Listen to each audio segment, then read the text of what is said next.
lai in he nyen te wang kho ai in milun tin pau te in ai in nisim ani kho Friday jingka konta thum vela chu in mei takko mea kona ka ai wang se num ta ta bang thil so ai che he full wall hai chung se ka in window ho ja nam ka in ko kha ka in sung ga ave ten tu in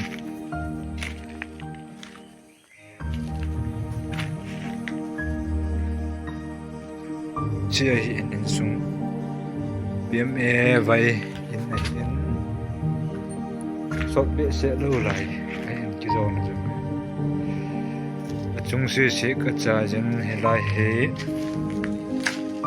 so ka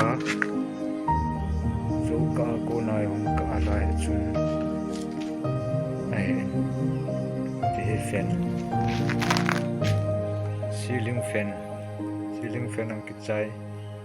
til zo se til ma cha la pe la do kumpon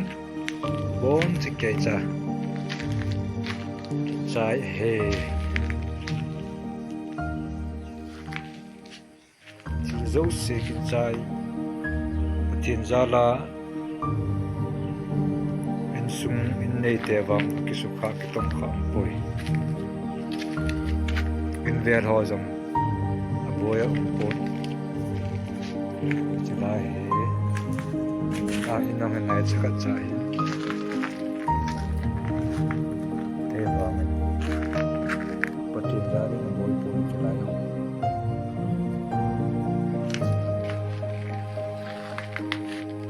te kham tu ni a he chil de lo bi te pon itam ber itam I bi itam o bung mina ka thil ima ga pi en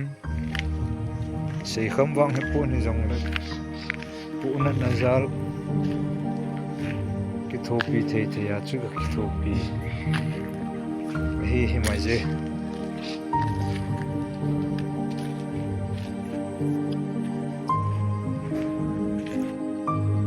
ko hong ya nam khoi wang ki chai ta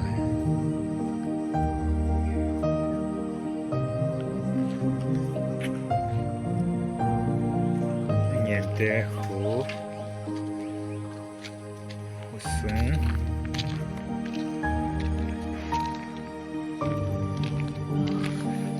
te nyen te ho fi te bon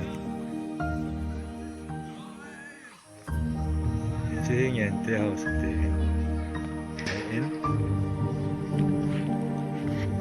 in ka te in chu lai tha asa yu in mong sa ka wa ni malai la sa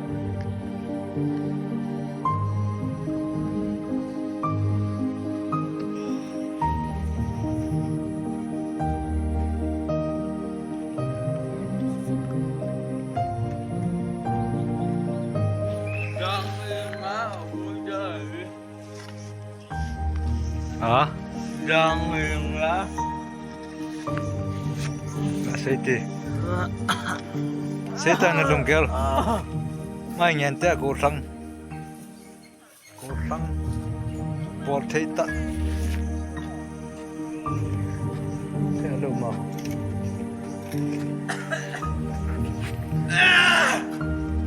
ko pupa he in ka pa in nei pa chu nai in tha ke se mon hen in pas sa do ka ga pan san na ding